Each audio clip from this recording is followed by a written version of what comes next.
My dear teachers, what is it to live a life that's not ordinary?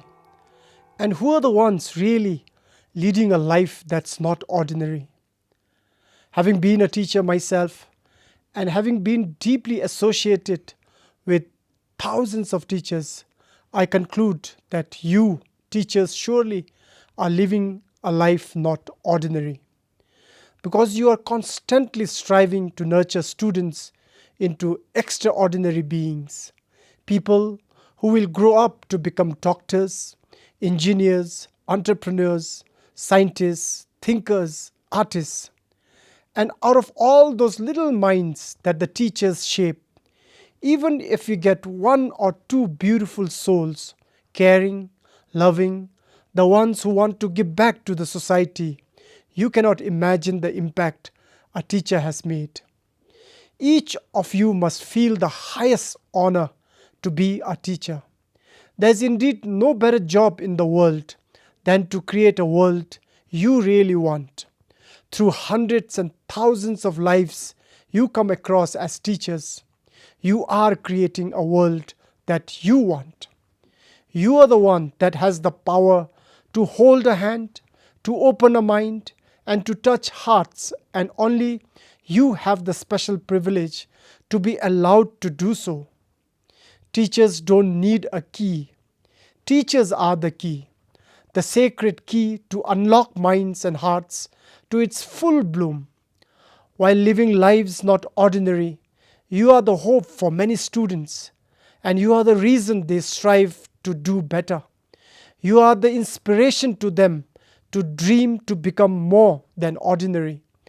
So, as teachers, you hold extraordinary power, and that means you are what you speak and what you do will shape characters and personalities out of these tender minds and hearts who are in your charge. Such powers must come with responsibilities, and that is why teachers live a life not ordinary. Our students, parents, and society have claims over our lives because we yield powers that make or break hearts, open or close minds, build or destroy future. On this Teachers' Day today, be that someone not ordinary who our students run to share their problems. Be that someone not ordinary who motivates our students to do better. Be that someone not ordinary who inspires our students to become extraordinary. You are not a teacher of just any country. You are a teacher of a country that's envisioned and nurtured into nationhood through sacrifice and selfless leadership of our kings, a legacy extraordinary. As teachers, you have the sacred role to perpetuate this extraordinary legacy because you have the powers to do so. I wish you a very happy Teachers' Day.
Mom left me when I was 7 years old. I don't know why. I used to see her sitting at the window, staring out for hours. Now that I think of it, she must have been looking at the road. That'll take her out of the cell, far away from us. Must have been my father. He loved his leather belt and using it in more than one way. I know she loved me, but her pain overtook her love. Before she left, she put her tender hand on my head, then on my face, but she never held my hand. I wish she would. Maybe that would have stopped her, or maybe even taken me along with her. Years passed, and everyone around me thought that I must have forgotten about her, that I was too young to feel anything probably. But how could a child forget his mother?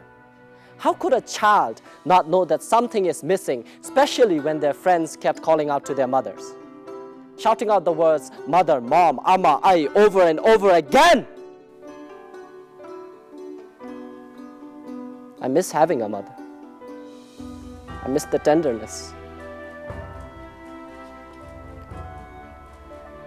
Somehow I managed to pass and reached up to standard 6. But I grew up to be a strange boy, mean, aggressive, angry. I was getting physical with everyone in the class, hitting people. Come on, how do you expect me to be something I never experienced before? How do you expect me to be tender when I was robbed from it, when I was very little? Unfortunately, even school was difficult.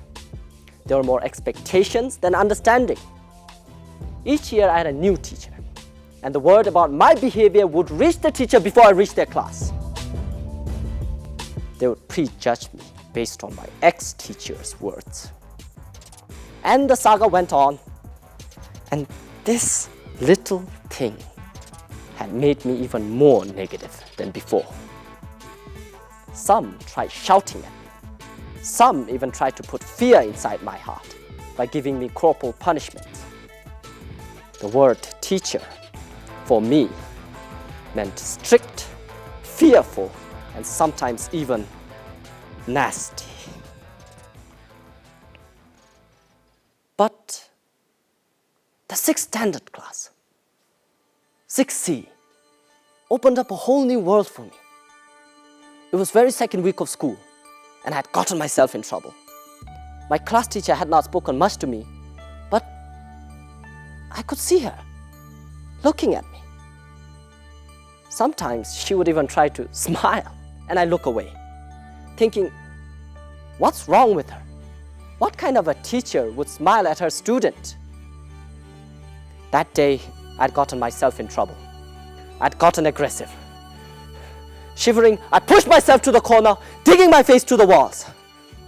I could hear the children whispering. My subject teacher asked my class teacher to be called. Well, you know, there are always 2 or 3 pets in the class that will not leave a single opportunity to go run call the teacher. I heard the class going silent. I knew she had arrived. I stiffened my back for spanking, if it may come my way. Covered my ears so I could ignore the shouting.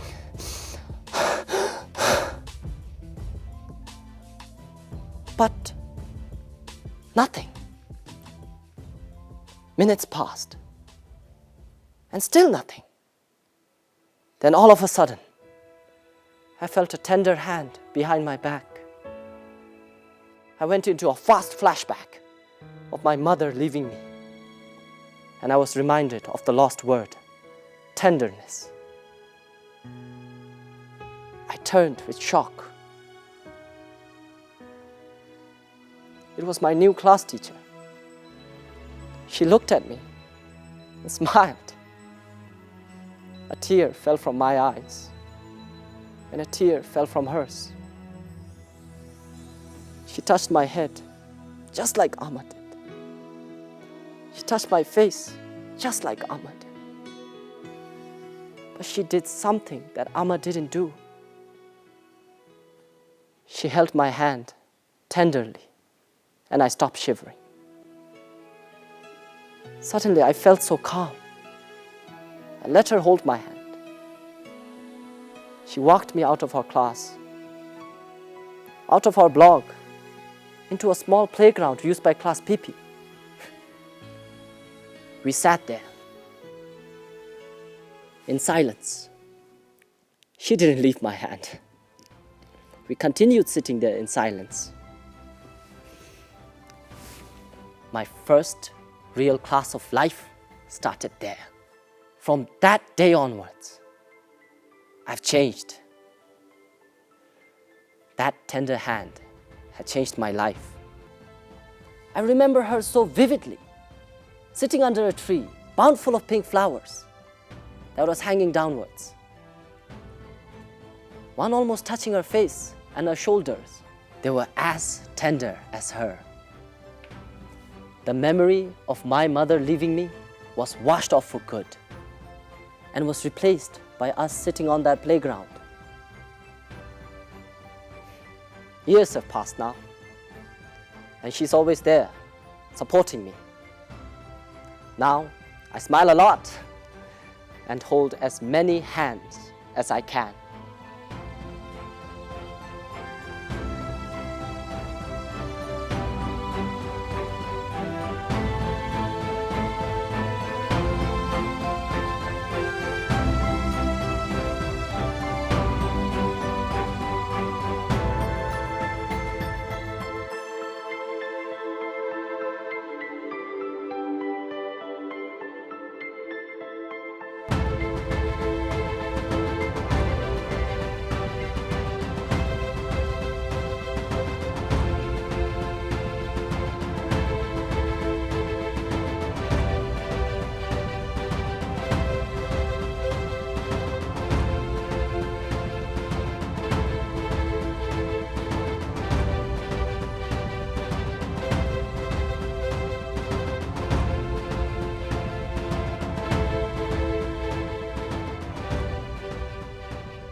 Katitaru chera thome simgihine chera denne puchena mi bangisem sale mi chabe chap chap to puchegenge lamna deni yeruka paparama so na Katidirura Nisim Chiluga Look Diona Nisim Chiluga Look Diona I needed a revolution. In fact, many like me needed a revolution. Something that would save us or help us. Life in school and at home was getting dreadful. The thing is, I wanted to study, but no matter how much I would try, things were not getting in my head. Everyone at home and school thought I was bluffing, I was being lazy. But the fact is, it's not my cup of tea. Either I was really too dumb, or maybe the teaching technique were not appropriate for my kind of students. My Appa would drop me to school. I would wait for him to drive away. And the minute he would go, I would run away and come back by the end of the day. This went on for a few days. Finally, I got caught. The teacher called up to inquire if everything was okay and why wasn't I attending the school. My father mentioned about dropping me to school every day.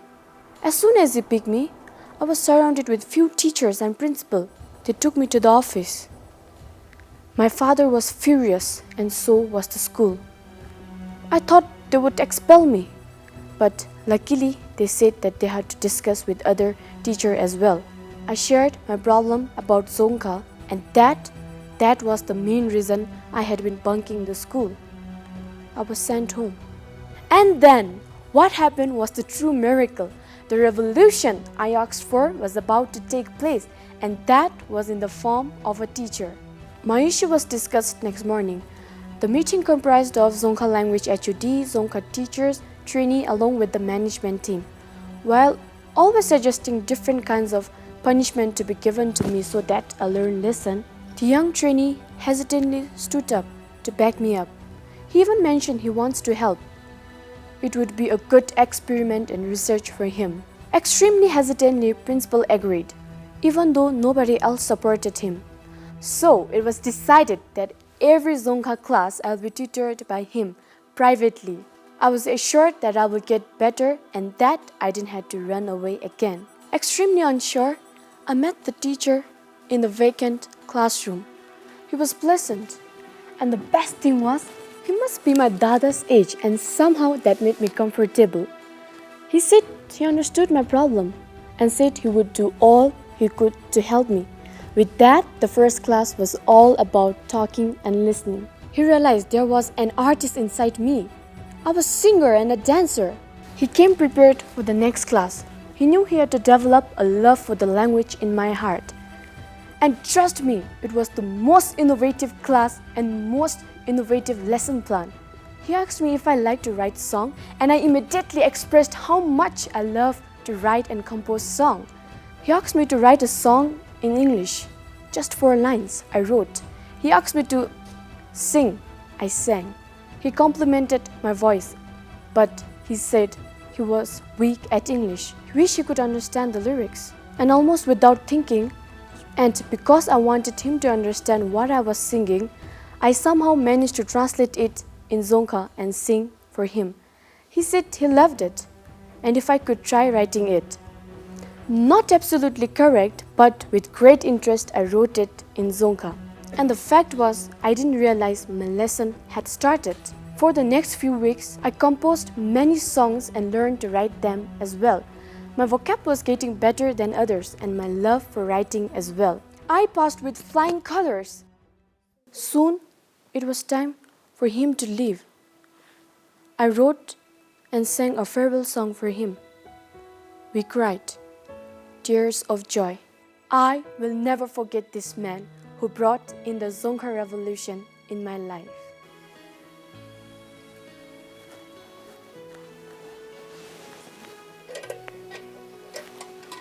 Tharin sajomada bunga bisauna.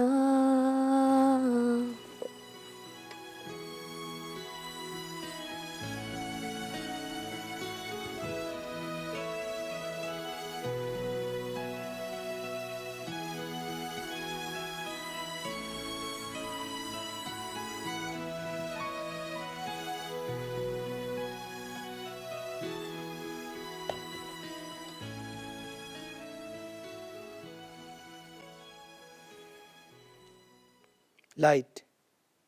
It's such a powerful thing. Wherever you take it, the space is lit up.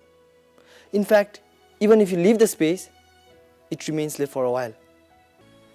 It burns itself, but gives light to the others.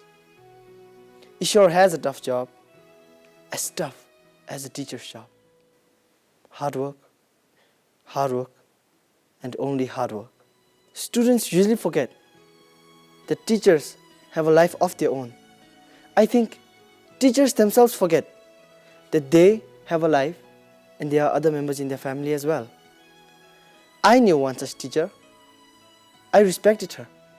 I loved her. But I disliked her ways, her time management, her dedication towards her job, her thinking, almost everything. And that teacher happened to be my mother. I had not seen her at school, but I believe she had some pretty tough working hours. I had seen her timetable, and she barely had 1 or 2 periods free. And knowing her, she would not sit and relax, chit-chat, or browse through Facebook.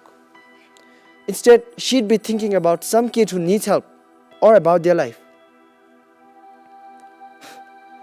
She'd be the last one to leave the school and the first one to get there.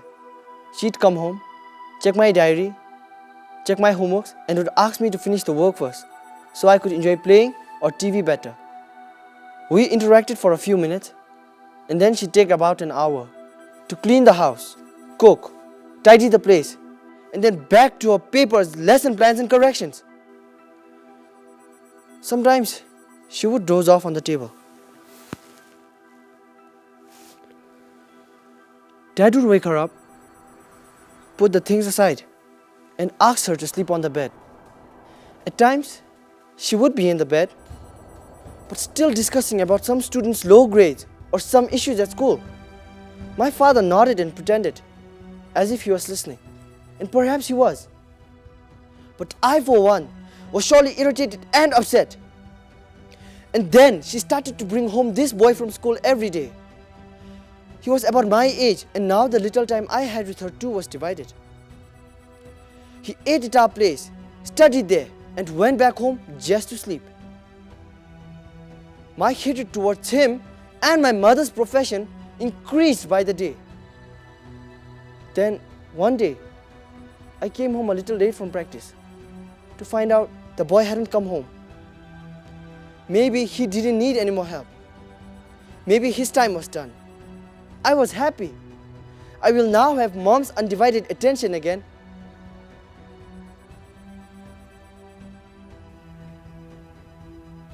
Mom came home very late that day.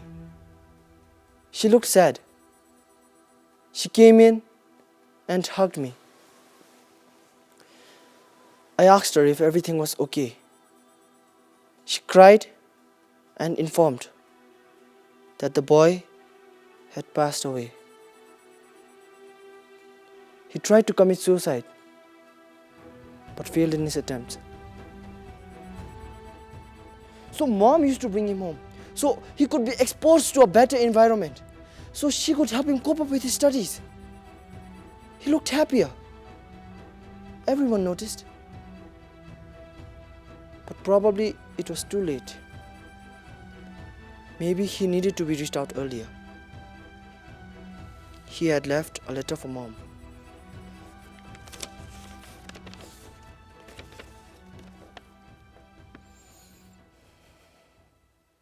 Dear Ma'am, I'm sorry. I know you will be disappointed, but please don't be, because you are my only hope. Someone who cared, someone who worked hard, so I could do better, but I cannot do it. You took me home every day, but I had to remember, that's not my home. You gave me food. You took care of me like a mother, but you couldn't be my mother. You were Karma's mother, a proud mother. He never gives you trouble. He's good at studies, at everything, and he's so timely with his things. Wish I was like Karma. But the fact is, you made life a little better, so I could experience what is it to be happy. I'm sorry. I love you. You're special to all and light for many. Yours sincerely, Lode.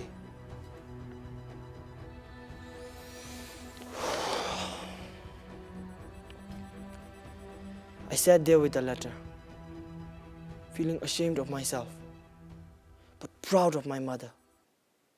I realized how tough her job was, that she had to sacrifice so much only to make someone else's worth life living. She was hardworking, compassionate, and caring. She was a true teacher, and I was lucky to be her son.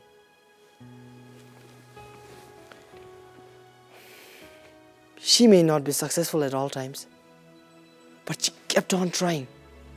She stayed true to her nature, and that true nature is to give light. That's all. Keep giving light, not knowing who would catch it, and get rid of the darkness.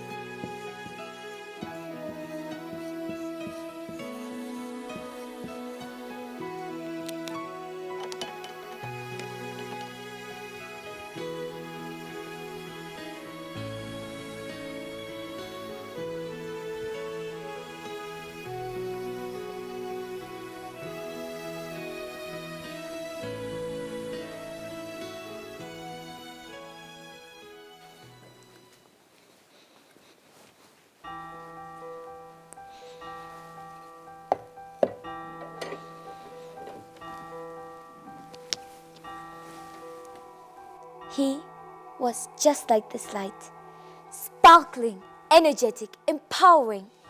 He would enter the class with vigor, stand on the platform, and everyone would immediately look at him. We were all drawn into him. He taught us history, and Yelama, he sure knew how to make history a remarkable journey. He would not teach. It was like he was narrating a story. Not just any story, but a story that he had probably witnessed himself. We were teleported in that century. He would not teach. He would always talk about those historic figures, reminding us that they were humans. They were ordinary. But they ended up doing extraordinary things.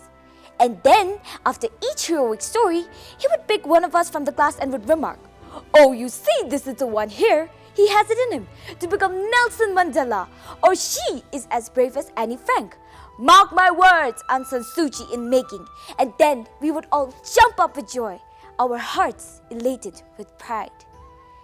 He empowered us using history, while others were teaching science and not making scientists, teaching maths and not making mathematicians. And there he was, shaping our little minds, empowering us using history. My friends and I talked about him all the time.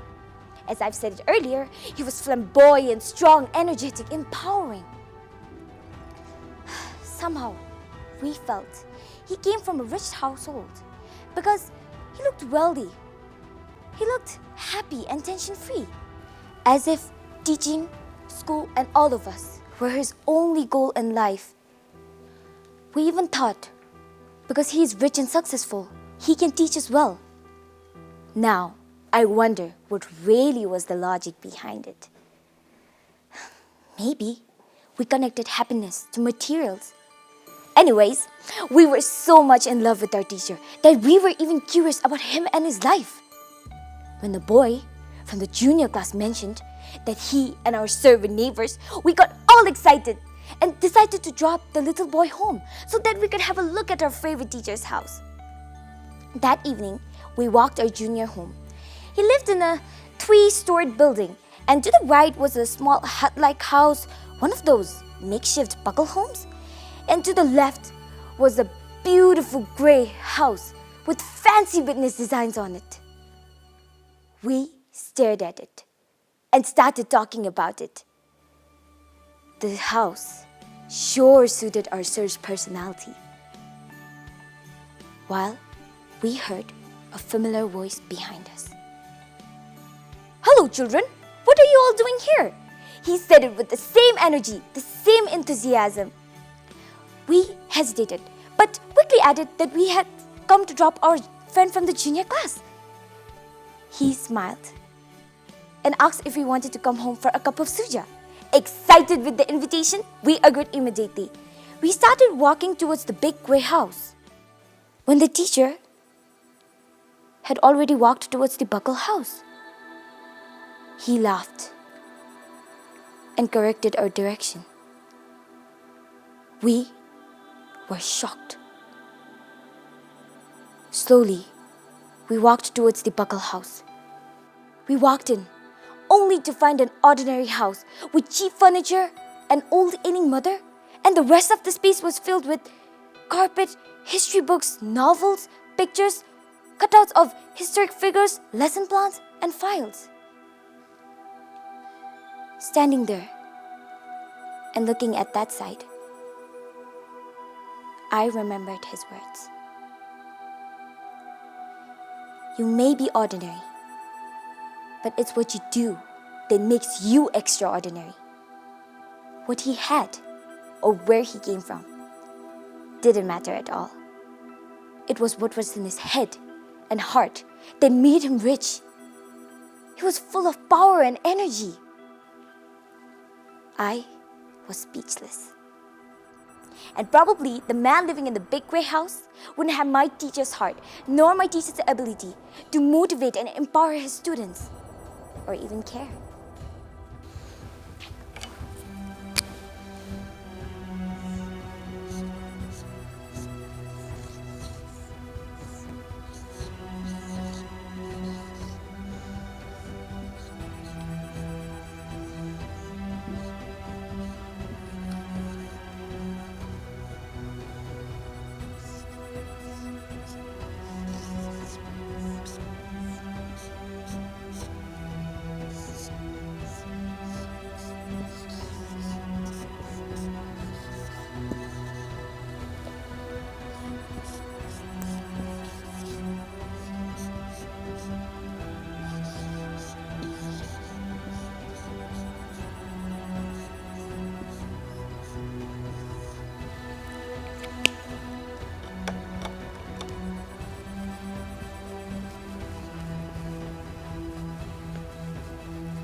T for tenderness.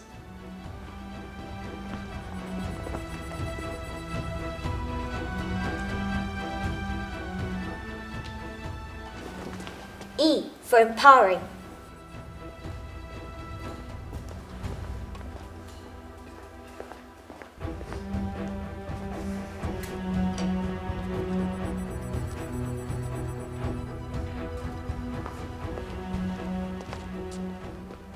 A for able.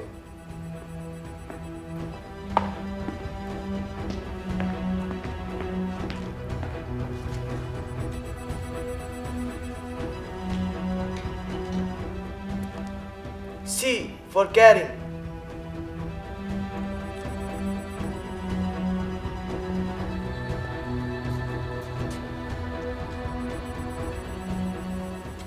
H for hardworking.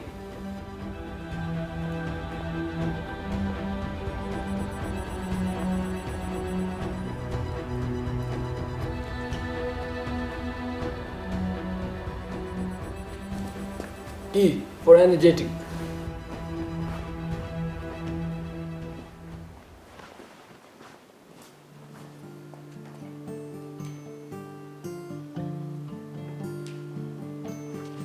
R for revolutionary. T. E. A. C. H. E. R. Teacher, you're a source of inspiration Love. and light. We love you. Thank you for being you. Karinche.